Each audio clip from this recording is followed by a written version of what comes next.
മുതലപ്പുഴി മരണപ്പുഴിയായി.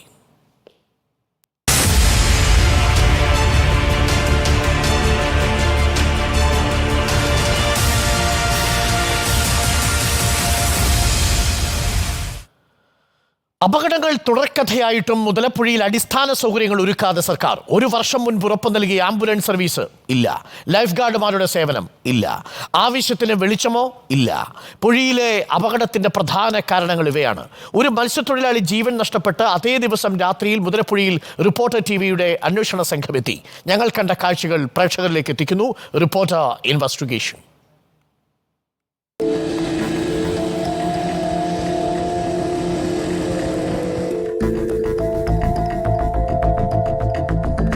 ഇപ്പോൾ സമയം രാത്രി 12 മണി.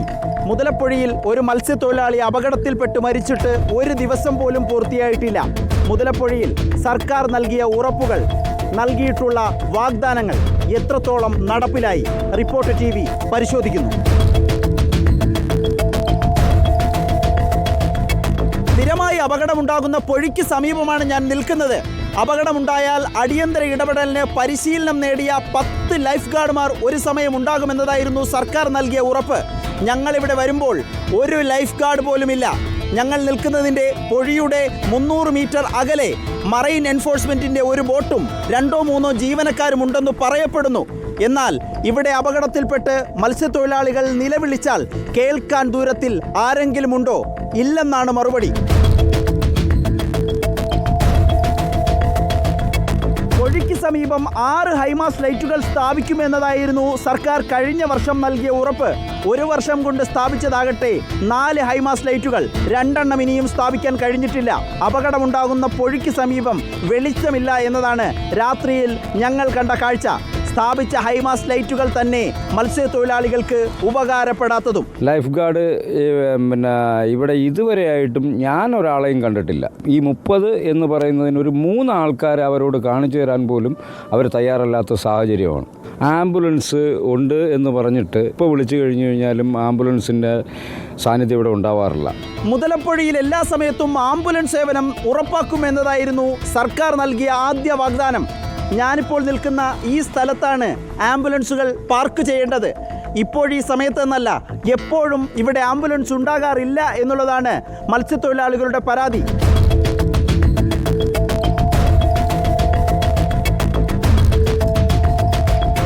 അഴിമുഖത്തടിഞ്ഞുകൂടുന്ന മണൽ നീക്കാത്തതാണ് പ്രശ്നങ്ങളുടെ പ്രധാന കാരണം. അതിനൊപ്പം പുഴയിലെ അടിസ്ഥാന സൗകര്യങ്ങളുടെ കാര്യത്തിലും സർക്കാരിന് ശ്രദ്ധ വേണം. മുതലപ്പുഴയിലുണ്ടാകുന്ന ഓരോ അപകട മരണങ്ങളിലും സർക്കാരിനു കൂടി ഉത്തരവാദിത്വമുണ്ട്. മത്സ്യത്തൊഴിലാളികൾക്കൊപ്പം റിപ്പോർട്ടർ TVയും ഈ ആവശ്യങ്ങൾ സർക്കാരിന് മുന്നിൽ വയ്ക്കുന്നു. വീഡിയോ ജേർണലിസ്റ്റ് വിഷ്ണു എമലിനും സാലുവിനുമൊപ്പം reporter Adil Palode, in reporter Thiruvananthapuram. Adil Palode നമുക്കൊപ്പം ചേരുന്നുണ്ട്. ഒപ്പം സുനിഷ അയ്യല്ലൂർ മുതലപ്പുഴയിൽ നിന്നും നമുക്കൊപ്പം തത്സമയം ചേരും. ആദ്യം ആദിൽ പാലോടിലേക്ക് പോകുന്നു. Adil Palode, very good morning. Adil Palode ചെയ്ത work, it's a wonderful work. നമുക്ക് കൃത്യമായി തന്നെ പറയാം, അത് മത്സ്യത്തൊഴിലാളികൾക്ക് വേണ്ടി നിരന്തരം ജീവൻ നഷ്ടപ്പെട്ടുകൊണ്ടിരിക്കുന്ന മത്സ്യത്തൊഴിലാളികൾ നമ്മളുടെ വാർത്തയിൽ ഒരു നമ്പറായിക്കൂടാ എന്ന് നമ്മളുടെ ഉറപ്പിൻ്റെയും നമ്മളുടെ തീരുമാനത്തിൻ്റെയും പുറത്താണ് ആദിൽ ആ വാർത്ത ചെയ്തത്.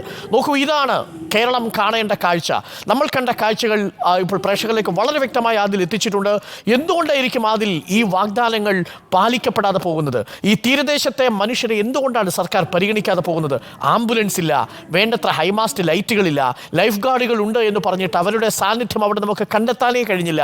ഒന്ന് അതിലോ സംഘമോ ഒന്ന് നിലവിളിച്ചാൽ പോലും അവിടേക്ക് ഒരാൾ എത്താൻ എത്ര മണിക്കൂർ എടുക്കും? അതിൽ സ്വാഭാവികമായ മരണം അവിടെ സംഭവിക്കുന്നതിൽ നമുക്ക് കുറ്റം പറയാൻ കഴിയില്ല. ഈ അനാസ്ഥയുടെ ഇരകളാണ് ഈ തീരദേശത്തുള്ളവരെന്നത് ഉറപ്പാക്കുന്നതല്ലേ നമ്മളുടെ ഇൻവെസ്റ്റിഗേഷൻ? ഉറപ്പായും അരുൺ, അത് നമ്മുടെ ദൃശ്യങ്ങൾ അത് തെളിയിക്കുന്നുമുണ്ട്. ഏറ്റവും പ്രധാനപ്പെട്ട കാര്യം, മുതലപ്പുഴയെക്കുറിച്ച് പറയുമ്പോൾ, മുതലപ്പുഴയുടെ പ്രശ്നപരിഹാരത്തെക്കുറിച്ച് പറയുമ്പോൾ സർക്കാർ എപ്പോഴും പറയുന്നത് കേന്ദ്ര പദ്ധതി വരണം, കേന്ദ്രത്തിൻ്റെ അംഗീകാരം വേണം എന്നൊക്കെയാണ്. 164 കോടിയുടെ പദ്ധതിയുടെ DPR നൽകിയിട്ടുണ്ട്. അത് അംഗീകരിച്ചാൽ മാത്രമേ പ്രശ്നപരിഹാരം സാധ്യമാവുകയുള്ളൂ എന്നൊക്കെയാണ് സാധാരണഗതിയിൽ സർക്കാർ പ്രതിരോധിക്കുന്നത്. പക്ഷേ നമ്മൾ കാണുന്ന കാഴ്ച, ഈ വലിയ പദ്ധതിയും വലിയ മാറ്റങ്ങളൊക്കെ വരുന്നതിന് മുമ്പ് മുതലപ്പുഴയിൽ അടിസ്ഥാന സൗകര്യങ്ങളുടെ കാര്യത്തിൽ സർക്കാർ നൽകിയ ഉറപ്പുകൾ എവിടെ എന്ന ചോദ്യത്തിനാണ് സർക്കാർ ഇനി മറുപടി നൽകേണ്ടി വരിക എന്നതാണ് നമ്മൾ ഈ വാർത്തയിലൂടെ മുന്നോട്ട് വയ്ക്കുന്ന പ്രധാനപ്പെട്ട കാര്യം. കഴിഞ്ഞ വർഷം മുതലപ്പൊഴിയിൽ നിരന്തരം അപകടങ്ങൾ, 100ഓളം അപകടങ്ങൾ ഇതിനോടകം തന്നെ ഉണ്ടായി. കൃത്യമായ കണക്ക് പോലും ഫിഷറീസ് വകുപ്പിൻ്റെ കയ്യിലില്ല എന്നതാണ് പ്രധാനപ്പെട്ട വസ്തുത. കഴിഞ്ഞ വർഷമാണ് ജൂലൈയിൽ ഇതിന് സമാനമായ സാഹചര്യത്തിൽ മന്ത്രിയുടെ നേതൃത്വത്തിൽ, മന്ത്രി ഒരാളല്ല, ഫിഷറീസ് മന്ത്രി ഉൾപ്പെടെയുള്ള 3 മന്ത്രിമാരുടെ നേതൃത്വത്തിൽ മത്സ്യത്തൊഴിലാളികളുടെ യോഗം ചേരുന്നു. വിവിധ ആവശ്യങ്ങളുടെ കാര്യത്തിൽ തീരുമാനവും എടുക്കുന്നു. ആ തീരുമാനങ്ങൾ, വാഗ്ദാനങ്ങൾ, ഉറപ്പുകളെ സംബന്ധിച്ചുള്ള അന്വേഷണമാണ് ഇന്നലെ രാത്രി ഞങ്ങൾ നടത്തിയത്. കഴിഞ്ഞ ദിവസം രാത്രിയായിരുന്നു, അതിന് തൊട്ടു ദിവസം മുൻപുള്ള രാത്രിയായിരുന്നു വിക്ടർ എന്ന മത്സ്യത്തൊഴിലാളി അവിടെ അപകടത്തിൽ മരിക്കുന്നത്. അതേ ദിവസത്തെ രാത്രിയിൽ ഞങ്ങൾ ചെല്ലുമ്പോൾ അവിടെ ആംബുലൻസ് ഇല്ല. ആംബുലൻസ് സേവനം ഉറപ്പാക്കുമെന്ന സർക്കാരിൻ്റെ വാഗ്ദാനം പാഴായ കൃത്യമായ കാഴ്ച, നേർക്കാഴ്ച ഞങ്ങൾ റിപ്പോർട്ടർ ടി-വിയിലൂടെ ഇപ്പോൾ സർക്കാരും മന്ത്രിമാരും കാണണം എന്നുള്ളതാണ് ഞങ്ങളുടെ ആവശ്യം. ഒപ്പം 10 ലൈഫ് ഗാർഡുമാരുടെ സേവനം ഒരു സമയമുണ്ടാകും. അങ്ങനെ 30 പരിശീലനം നൽകിയ 30 ലൈഫ് ഗാർഡുമാർ 3 ഷിഫ്റ്റുകളിലായി ഉണ്ടാകുമെന്നതായിരുന്നു വാഗ്ദാനം. അത് നടപ്പായിട്ടില്ല. 6 ഹൈമാസ് ലൈറ്റുകൾ അടിയന്തരമായി സ്ഥാപിക്കുമെന്നാണ് കഴിഞ്ഞ വർഷം പറഞ്ഞത്. ഇതുവരെ 4 എണ്ണം സ്ഥാപിച്ചവ തന്നെ മത്സ്യത്തൊഴിലാളികൾക്ക് പ്രയോജനപ്പെടുന്നില്ല. മഞ്ഞത്തും മഴയത്തും കൃത്യമായി വെളിച്ചം നൽകാത്തതാണ് എന്ന ആക്ഷേപവുമുണ്ട്. ഇതടക്കമുള്ള കാര്യങ്ങളാണ് ഈ അടിസ്ഥാന സൗകര്യങ്ങളുടെ കാര്യത്തിൽ. ഈ ഹാർബറിൻ്റെ സമീപം ഈ പോകുന്ന വഴിയിൽ ബോയകൾ സ്ഥാപിക്കണമെന്ന നിർദ്ദേശമുണ്ടായിരുന്നു. ബോയകൾ സ്ഥാപിക്കാനായിട്ടില്ല. ഡ്രഡ്ജിങ് കഴിഞ്ഞിട്ടില്ല. ഏറ്റവും പ്രധാനപ്പെട്ട കാര്യം, ഡ്രഡ്ജിങ് പൂർത്തിയാക്കാൻ സർക്കാരിന് എന്തുകൊണ്ടാകുന്നില്ല എന്നുള്ളതാണ്. 1 വർഷത്തിലേറെയായി ഈ അവിടെയുള്ള മണലുകൾ നീക്കി, മണൽത്തിട്ട രൂപപ്പെടുന്നതാണ് വലിയ തിരമാലകൾക്ക് കാരണമെന്ന് മത്സ്യത്തൊഴിലാളികൾ പറയുന്നു. ഫിഷറീസ് വകുപ്പ് അത് അംഗീകരിക്കുകയും ചെയ്യുന്നു. അദാനി ഗ്രൂപ്പിനോട് പലതവണ ആവശ്യപ്പെട്ടിട്ടും നടപ്പാക്കുന്നില്ലെന്ന് സർക്കാർ ന്യായം പറയുന്നതല്ലാതെ അതിനൊരു പരിഹാരമുണ്ടാക്കാൻ ഇടപെടുന്നില്ല എന്നുള്ളതാണ് വസ്തുത. ഏതായാലും സർക്കാർ നൽകിയ ഉറപ്പുകൾ പാഴായിരിക്കുന്നു. അത് മത്സ്യത്തൊഴിലാളികളുടെ ജീവൻ നിരന്തരം ദിവസങ്ങൾ എടുത്ത് ഓരോ ദിവസവും മത്സ്യത്തൊഴിലാളികളുടെ ജീവന് ഭീഷണിയായത് മാറിക്കൊണ്ടിരിക്കുകയും ചെയ്യുന്നു. അരുൺ, അതിൽ വളരെ പ്രധാനപ്പെട്ട ഒരു വാർത്തയാണ് നമ്മൾ പ്രേക്ഷകരിലേക്ക്, അധികാരികൾക്ക് കണ്ണു തുറക്കാൻ വേണ്ടിയാണ് അതിൽ ഈ റിപ്പോർട്ട് പ്രേക്ഷകർക്ക് മുന്നിൽ അവതരിപ്പിക്കുന്നത്. റിപ്പോർട്ടർ ടി-വി പ്രേക്ഷകരുടെ മുന്നിലേക്ക്, ഒപ്പം അധികാരികളുടെ മുന്നിലേക്ക്. മിനിസ്റ്റർ സജി ചെറിയാൻ അടക്കം നമ്മുടെ എല്ലാവരുടെയും സുഹൃത്തുക്കളാണ്. പക്ഷേ നോക്കൂ മിനിസ്റ്റർ, ഇതാണ് യഥാർത്ഥത്തിൽ ഇപ്പോൾ മുതലപ്പുഴയിലെ സ്ഥിതി. ഇതാണ് ഇന്നലെ ഞങ്ങളുടെ റിപ്പോർട്ടർ ആദിൽ പാലോടും ഞങ്ങളുടെ വീഡിയോ ജേർണലിസ്റ്റുകളും കണ്ടത്. എങ്ങനെ അവർ പ്രതികരിക്കാതിരിക്കും? എങ്ങനെ അവർ പ്രതിഷേധിക്കാതിരിക്കും? വാഗ്ദാനങ്ങളായി മാത്രം ഇരിക്കരുത്, പാലിക്കപ്പെടാനുള്ളവയാണ്. സുനിഷ അയ്യല്ലൂർ നമുക്കൊപ്പം ചേരുന്നു മുതലപ്പുഴയിൽ നിന്ന് തത്സമയം. സുനിഷ, അതിലിൻ്റെ റിപ്പോർട്ട് നമ്മൾ കണ്ടു. ഇന്നലെ വിക്ടറിൻ്റെ മരണം അത് നമ്മളെ വല്ലാതെ ഉലച്ചു. അത് തീരദേശത്തെ ആകെ ഉലച്ചു കളഞ്ഞിട്ടുണ്ട്. ഓരോ ദിവസവും വലിയ ഭയപ്പാടോടുകൂടി കടലിൽ പോകുന്ന മനുഷ്യരാണ്. ഇപ്പോൾ മുതലപ്പുഴയിൽ നിന്നും നമുക്ക് ലഭിക്കുന്ന വിവരങ്ങൾ എന്തൊക്കെയാണ്? ഇന്നും അവിടെ മത്സ്യത്തൊഴിലാളികൾ പോയിട്ടുണ്ടാവും. കടൽ എങ്ങനെയാണ്? ശാന്തമാണോ? പ്രത്യേകിച്ച് കാലാവസ്ഥ പ്രതികൂലമാകുമ്പോഴും അല്ലാത്തപ്പോഴും എല്ലാം മുതലപ്പുഴ അശാന്തമാണ് എന്നതാണ് അവിടെ പോകുന്ന ഓരോ ദിവസവും നമുക്ക് കിട്ടുന്നൊരു പൾസ്. നാട്ടുകാരുടെ പ്രതികരണങ്ങൾ എന്തൊക്കെയാണ്? സംസാരിച്ചപ്പോൾ നാട്ടുകാർ എന്തൊക്കെയാണ് പറയുന്നത്? ഇന്നലെ വിക്ടറിൻ്റെ മരണം ഏൽപ്പിച്ച ഒരു വേദനയിൽ നിന്ന് ആ നാടിനെയും മോചിതമായിട്ടില്ല എന്നാണ് തോന്നുന്നത്. സുനിഷ,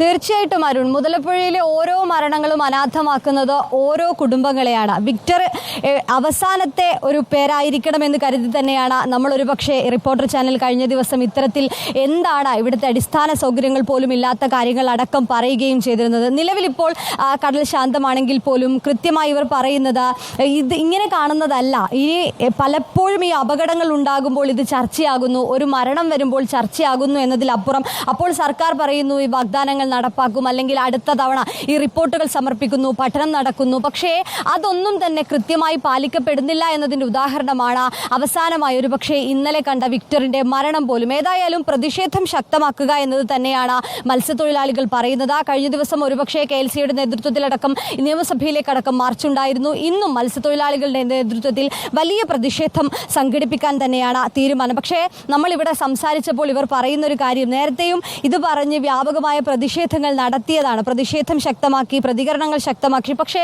ഒരു ഫലവും ഇതുവരെ ഉണ്ടായിട്ടില്ല എന്നതാണ്. കഴിഞ്ഞ ജൂലൈയിലായിരുന്നു ഫിഷറീസ് മന്ത്രി അപകടങ്ങൾ പതിവാകുന്ന ഒരു പശ്ചാത്തലത്തിൽ യുദ്ധകാല അടിസ്ഥാനത്തിലുള്ള പദ്ധതികൾ പ്രഖ്യാപിക്കുന്നത്. മത്സ്യത്തൊഴിലാളികളുടെ പ്രധാനമായും പ്രമുഖ മത്സ്യത്തൊഴിലാളികൾ നേതാക്കൾ, സംഘടനാ നേതാക്കൾ, സമുദായ നേതാക്കളോടക്കം ഉണ്ടായിരുന്നു ആ മീറ്റിംഗിൽ. അതിനാണ് ഈ യുദ്ധകാല അടിസ്ഥാനത്തിൽ ചില പദ്ധതികൾ പ്രഖ്യാപിക്കുന്നത്.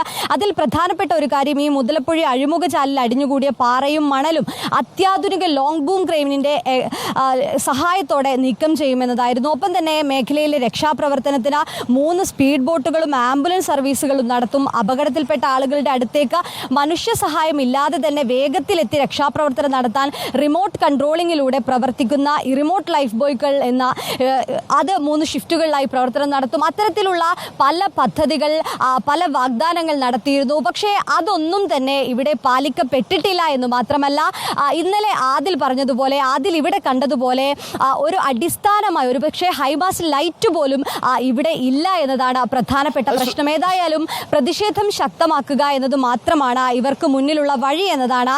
പ്രധാനമായും തിരുവനന്തപുരം ജില്ലയുടെ തീരപ്രദേശത്തെ ഒരു അപകട മുനമ്പായി മാറിയിരിക്കുന്നു മുതലപ്പുഴി എന്ന പറയേണ്ട ഒരു സ്ഥിതിയിലേക്ക് മാറുന്നു. കൃത്യമായുമാണ് സുനിഷ, അത് അപകട മുനമ്പാണ്, അത് മരണപ്പുഴിയാണ്, അവിടെ സർക്കാരിന്റെ അനാസ്ഥയുണ്ട് എന്നുള്ളത് ആ റിപ്പോർട്ടിലൂടെ നമുക്ക് വ്യക്തമാണ്. സുനിഷ ഇപ്പോൾ പറഞ്ഞതുപോലെ നമുക്ക് ആ ദൃശ്യങ്ങൾ കാണാം. ഇത് ശാന്തമായി കിടക്കുന്ന കടലിന്റെ ദൃശ്യങ്ങളാണെങ്കിലും ഇന്നലെ നോക്കൂ, ഇന്നലെ അപകടമുണ്ടായതിന് തൊട്ടു പിന്നാലെ വീണ്ടും സമാനമായ രീതിയിൽ മറ്റൊരു ബോട്ട് അപകടത്തിൽപ്പെടുന്ന ദൃശ്യങ്ങൾ നമ്മൾ ഇന്നലെ പ്രേക്ഷകരെ കാണിച്ചിരുന്നു. ആ അപകടങ്ങൾ തുടക്കത്തെയാവുന്നത് എങ്ങനെയാണെന്ന് ദൃശ്യങ്ങൾ തന്നെ നമ്മളോട് പറയും. ഇതാണ് നിരന്തരമായി അവിടെ സംഭവിച്ചുകൊണ്ടിരിക്കുന്നത്. സുനിഷ അയ്യല്ലൂരാണ് മുതലപ്പുഴയിൽ നിന്ന് തത്സമയം റിപ്പോർട്ട് ചെയ്യുന്നത്. സുനിഷ സൂചിപ്പിച്ചതുപോലെ അപകട മുനമ്പായി മരണപ്പുഴിയായി ഈ മാറിയിരിക്കുകയാണ് മുതലപ്പുഴി. സർക്കാർ വേണ്ടത്ര രീതിയിൽ ഇടപെട്ടിട്ടില്ല എന്നുള്ളത് ഉറപ്പാണ്. ഇന്നലെ നമ്മൾ കണ്ട റിപ്പോർട്ടും അതാണ്. മരണം സംഭവിച്ചതിൻ്റെ ആ രാത്രിയിൽ ഞങ്ങളുടെ സംഘം മുതലപ്പുഴിയിലെത്തിയപ്പോൾ കണ്ട കാഴ്ചകളാണ്. വേണ്ടത്ര ലൈഫ് ഗാർഡുകളില്ല, ആംബുലൻസിൻ്റെ സേവനം അടുത്തെങ്ങും തന്നെയില്ല. ഒപ്പം തന്നെ ഹൈമാസ്റ്റ് ലൈറ്റുകൾ പലതും 6 വാഗ്ദാനം ചെയ്തു, 4 മാത്രമേ വന്നിട്ടുള്ളൂ. ഇത്തരത്തിൽ ഡ്രഡ്ജിങ് പ്രോപ്പറായി നടക്കുന്നില്ല. നേരത്തെ സർക്കാർ ഉറപ്പ് നൽകിയതുപോലെ ഒരു വാഗ്ദാനവും അവിടെ പാലിക്കാത്തൊരു സാഹചര്യം ഉണ്ടാവുന്നു. ഇതാണ് ഒരു കമ്മ്യൂണിറ്റിയെ മുഴുവൻ പ്രതിഷേധത്തിലാക്കുന്നത്. അതുകൊണ്ട് സർക്കാർ അടിയന്തരമായി ഇടപെടണം. തീരദേശത്തുള്ള മത്സ്യത്തൊഴിലാളികൾ അവർ തലയിൽ ചുമന്ന് മീൻ വിറ്റതുകൊണ്ടാണ് നമ്മളിൽ പല മനുഷ്യരും ആരോഗ്യത്തോടു കൂടി ഇരിക്കുന്നത് എന്നത് ഉറപ്പിക്കണം. ആ തീരദേശത്തുള്ളവരുടെ മനസ്സമാധാനം ഈ സർക്കാർ മനസ്സിലാക്കുകയും വേണം. അവരുടെ പ്രധാനപ്പെട്ട ബുദ്ധിമുട്ടുകൾ എന്തൊക്കെയാണെന്നുള്ളത് സർക്കാർ അനുഭാവപൂർവ്വം പരിഗണിക്കുക കൂടി വേണം.